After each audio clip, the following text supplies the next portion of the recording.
अपनी मां को खोने के बाद जनक की हालत खराब हो जाएगी।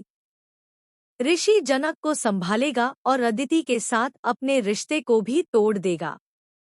जी हाँ दोस्तों, जनक का आने वाला ट्विस्ट बहुत ही धमाकेदार होने वाला है, जहां फाइनली जनक के सामने उसके असली पापा का सच खुलने वाला है। कहानी में आप देख रहे हैं कि जनक की मां नूतन की तबीयत काफी खराब हो चुकी है। जैसा कि आपको याद होगा, अनिरुद्ध को भी जनक की मां की चिट्ठी मिली थी, जिसमें सारा सच लिखा था कि जनक के पापा कौन हैं। अब वही इतिहास दोहराया जा रहा है।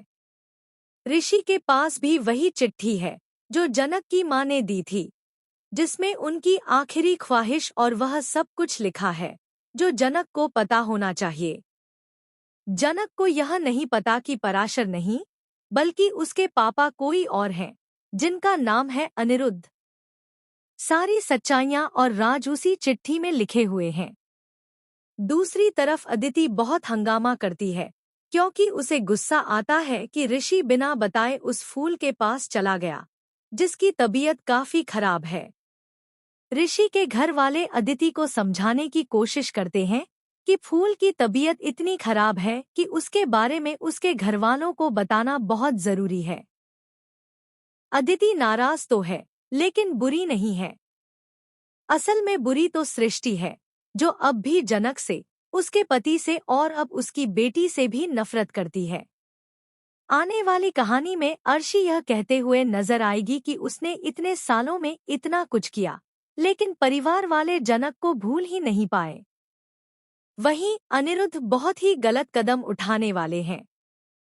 जब ऋषि उनसे पूछेगा कि क्या आप जानते हैं जनक कौन है? वह आपकी बेटी है। जी हाँ, फूल आपकी बेटी है। यह सुनकर अनिरुद्ध को झटका लगेगा, लेकिन वह ऋषि को चुप रहने के लिए कहेगा और कहेगा कि यह सच अदिति को मत बताना, वरना मैं अपनी बेटी को खो दूंगा। अनिरुद्ध बहुत ही स्वार्थी व्यवहार करेगा। दूसरी तरफ जनक अपनी मां को खो देगी और टूट जाएगी। वह इतनी बिखर जाएगी कि सिर्फ ऋषि ही उसका सहारा बनेगा। अब तक ऋषि ने इस शादी को नहीं माना था, लेकिन अब वह इस शादी को स्वीकार करने के लिए तैयार होगा और जनक को भी अपनाएगा। ऐसे में अदिति का दिल टूटेगा और वह जनक को टॉर्चर करती नजर आएगी। दोस्तों, हमें कमेंट करके बताएं, क्या आप इस धमाकेदार ट्विस्ट को देखने के लिए एक्साइटेड हैं? क्या आपको लगता है कि ऋषि अदिति का साथ ना छोड़े और वह अदिति के साथ गलत कर रहा है? हमें अपने विचार जरूर बताएं।